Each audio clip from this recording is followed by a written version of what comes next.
Alam nyo mga kasubaybay, sa ginagawa kong pagmamasid sa mga nangyayari ngayon dito sa ating bansa, ay mayroon akong napansin sa mga vloggers na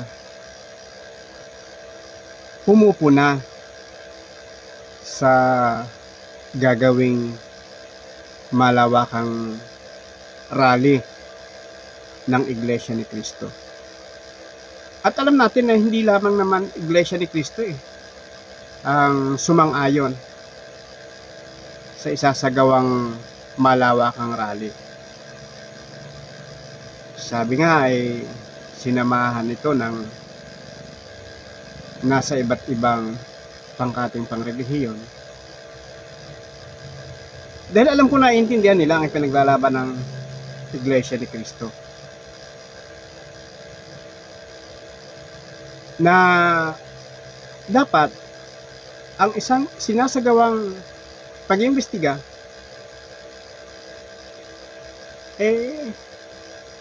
nakikita at nalalaman ng tao na ang layunin ng ating gobyerno tungkol sa pag-iimbestiga ay matukoy kung sino ang tunay na salarin o utak ng napakalaking iskandalo o pagnanakaw sa kaban ng bayan. Yun lang naman ang gusto ng INC. Sabi nga ay yung transparent, bitter in democracy. Yun lang naman. Pero ay pinagtataka ko na mayroon akong napanood na isang vlogger, siguro naman kilala nyo rin yon, na kung ating iintindihing mabuti o unawain kung anong uring tao yon, yung isang vlogger na yon, mapapansin natin na sabi nga hindi naman makikita sa kanya ang pagiging siraulo pero ang ginagawa niya ay gawain ng wala sa wastong kaisipan. Kahit pag-aralan yung mabuti kapag napanood niyo siya, dahil ang ginagawa niya gagawa siya ng sarili niyang istorya. Gagawa siya ng mga istoryang mali. Mga istoryang kasinungalingan. Yung istorya ng mga kasinungalingan na yon, na galing sa kanya, alam niyo ba, doon din sa mga ginagawa niyang kasinungalingan yun din nagiging dahilan para magalit siya. Galit na galit humahantong pa nga doon sa yun ang alam ko may pinatulan siya ng isang, kung hindi ako nagkakamali, baka kapatid din yun doon sa mga pagmumura niya, pinipiay pa nga niya ang mga Iglesia ni Cristo. Ang tanong, ano bang ginawa sa kanya ng mga Iglesia ni Cristo? Pinargabyado ba siya? Hindi naman, kung maintindihan natin lahat, wala naman. Pero alam nyo, nung may kapatid na medyo pinansin siya, parang kumbaga sa pinitik ng konti yung kanyang bayag. Aba halos lumundag doon sa kanyang pagkakaupo at nagmura na siya. PI kayo. Mga INC kayo. Mga taga-INC, yun ang term niya Para mang sinasabi niya, kung uunawain natin mabuti parang sinasabi niya sa kanyang sarili na tsaka sa mga Iglesia ni Cristong minumura niya nang walang kadahi-dahilan, halos patay na nga niya sa mura Parang ibig niya sabihin huwag niyo na kasi akong patulan. Parang ganon. Walang pinagkaiba dun sa taong wala sa tamang kaisipan. Yun ang ginagawa niya. Pero tingin ko naman sa itsura niya, hindi naman siya ganun Pero ang ginagawa niya ay gawain ng isang taong wala sa tamang kaisipan. Hoy vlogger, matanong lang kita, sapagkat ako'y isang miyembro din ng Iglesia ni Cristo. Anong karapatan mo para kami ay murahin, piayin kami? Dahil ba kami magsasagawa ng rally at ipinipilit nyo, hindi lang ikaw, ng maraming pumupuna sa gagawing rally, pangungunahan ng INC. Ano pa rin ang imbento nilang mga akusasyon na sa kanila lang galing? Ang layunin daw ng INC ipababain ang kasalukuyang administrasyon.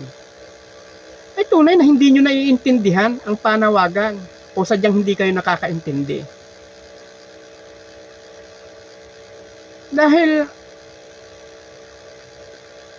kung natatandaan nyo noong January 13, di ba? Nagrally din ang INC. Ipinanawagan ba ng INC na Marcos bumaba ka? Hindi naman. Ano lang, pagkakaisa ang hinihiling para sa kapayapaan. Pero hindi pa rin ninyo pinaligtas yung layuning mabuti ng Iglesia ni Cristo. At bagkus, gumagawa pa rin kayo ng mga istorya na istoryang kayo lang ang gumawa. Yung istorya ninyong yon, yun din nagiging dahilan para magalit kayo sa mga taong ang layunin ay mabuti.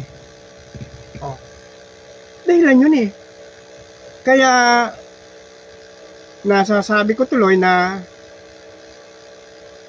yung mga taong gumagawa ng ganon parang wala sa tamang kaisipan. Yun lang yun. Kaya ikaw na vlogger ka, mag-isip ka. Mag-isip ka kung ang ginagawa mo ba'y tama. Sa bagay, sa ganang aking sarili, pinapalagay ko na wala ka sa tamang kaisipan. Kaya mo nasasabi yung mga bagay na yun. At siguro, kahit magpakahiya ka sa taong bayan, sa ngalan ng pera siguro, kaya nagpapakasira ka. Hindi lang sira ng pagkatao, pagkasira pati ng iyong ulo. Dahil tandaan mo, ano man ang gawin mo, napigilan ang gagawing rally sa pamamagitan ng mga ganyang salita na lumalabas sa iyo. Dahil parang gusto mo na ganun na huwag kayo mag-rally. Disugit ka na rin. Hoy, walang makakapigil. Pag ang nagpasya ay ang Iglesia ni Cristo, ang aming namamahala, walang makapipigil. Tandaan nyo yan. Saka doon sa mga trolls, sa mga vlogger, mawawala na kayo dito sa mundo, ang Iglesia ni Cristo magpapatuloy, magtatagumpay, na yan ang ayaw na ayaw ninyo.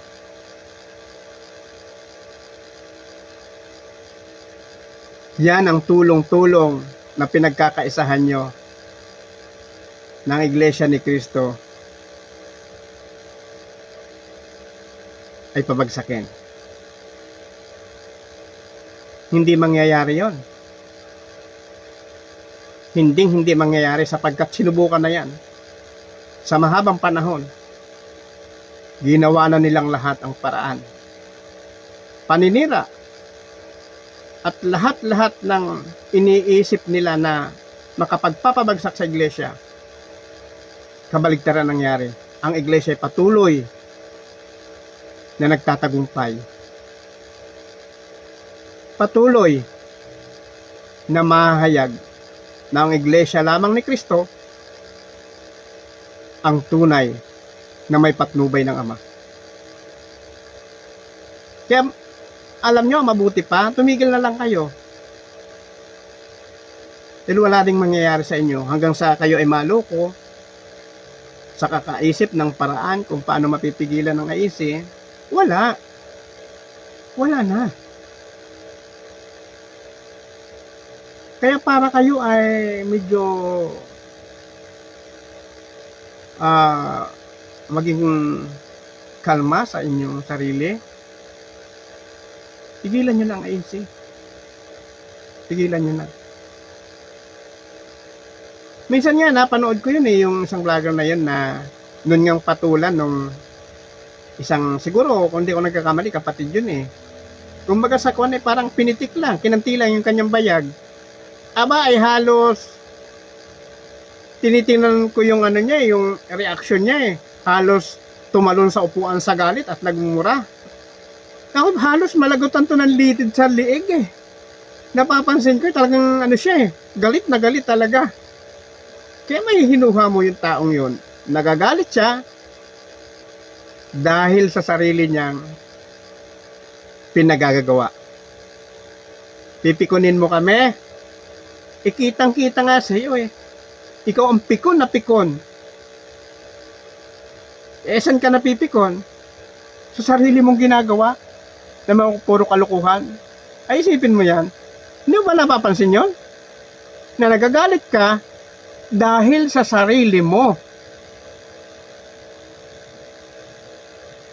Ikaw, pakiramdaman mo ang sarili mo. Una, ang mga kapatid sa Iglesia ni Cristo, walang ginawang masama sa inyo. Hindi kayo inargabyado. Pero bakit nagagalit kayo? Iisa lang ang katotohanan. Nagagalit kayo sa inyong sarili. Kaya hindi nyo pwedeng pikunin ang Iglesia ni Cristo.